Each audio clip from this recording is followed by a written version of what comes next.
Hey, today I'm sitting down here in front of the camera because I just had to do this. I'm like compelled to do it. So I hope you hang in there. This is kind of renters versus owners topic. And there's reason why. There are many reasons why there are renters versus owners.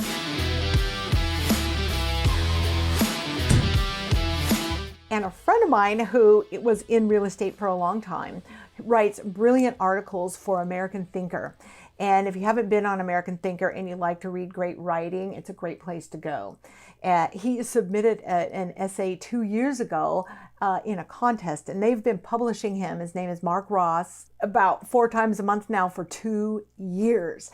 And I love reading his essays. They're just 400 words, maybe 500 sometimes, but they always cut to the chase, get to the point, and make sense. And I thought today I'm going to read you this one about the difference between renters and owners, and it gives you great perspective on real life stuff that really happened and things you really need to consider. So hey, before I get going, hit the like button and that little subscribe button. I put out a new video every single Friday, and I give away free stuff right below my videos, so scroll up and check it out.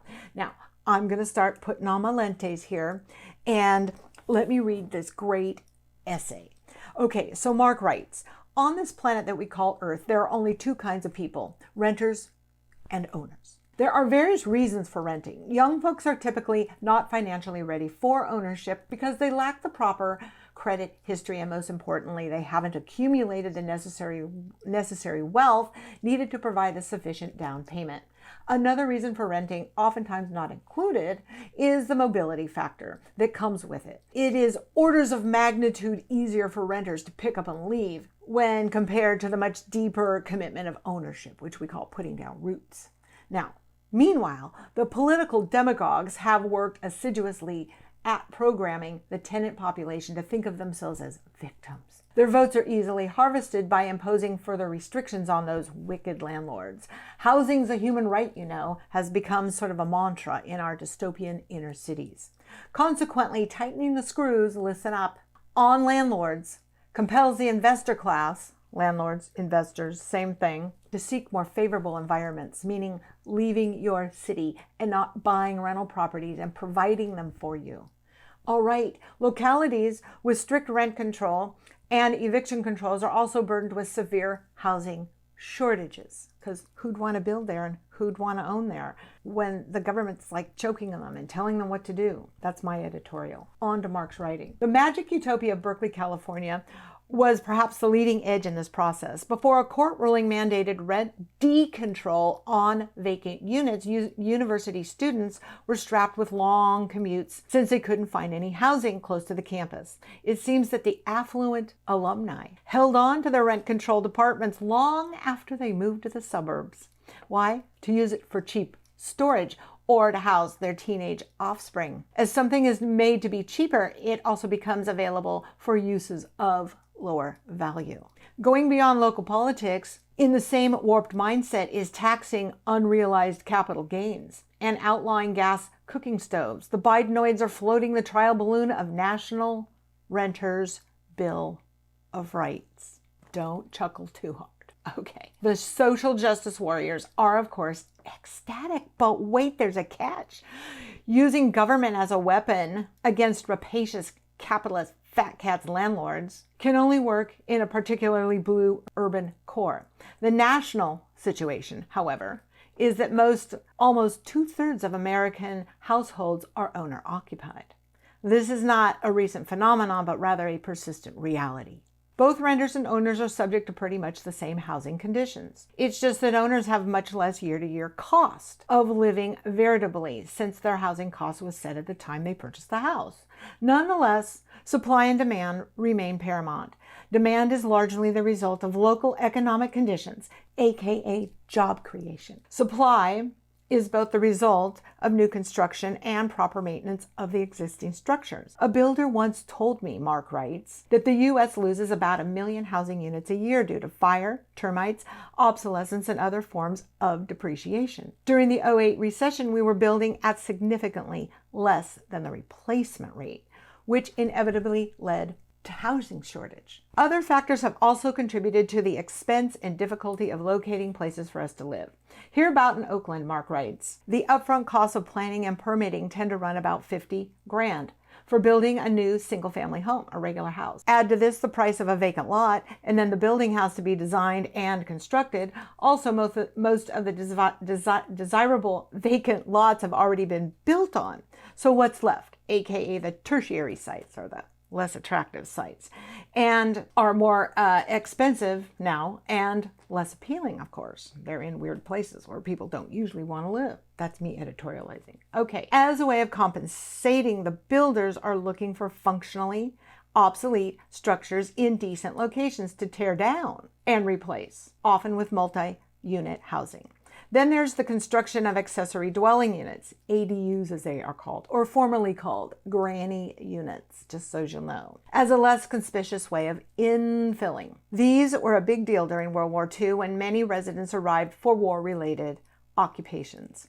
It's quite likely that today's Congress would buy into nationalized rent and eviction control, let alone would today's Supreme Court uphold its legality. The corporate news media, however, is already starting to liken the Renters' Bill of Rights to Lincoln's Emancipation Proclamation.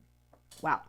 There is also a fair amount of guilty middle-class leftist homeowners who are prone to be sympathetic to such nonsense. Bottom line, the enemies of prosperous civilization are compelled to oversimplify the real problems that we face. Rather than resolution, the problems have become exacerbated. The end. When government gets involved in your real estate in any capacity, it becomes a nightmare. For those of you that believe that the landlord restricting the rent or controlling the rent will give you a better opportunity to have a low, cheap rent, you don't know enough about economics and real estate, okay? I mean, this is the Beverly Hills of the world.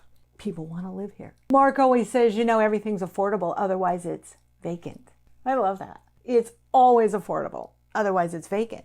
I mean, I used to work on the front line at apartment communities. I had to do a survey of the market every other week to find out what the rent was, what the specials were, and all that kind of stuff. And if we raised the rent 10 or 15 bucks and we had apartments still on the market for even just 5 or 6 days, we lowered the rent because we knew what was going on right down the street. So rent is frontline economics.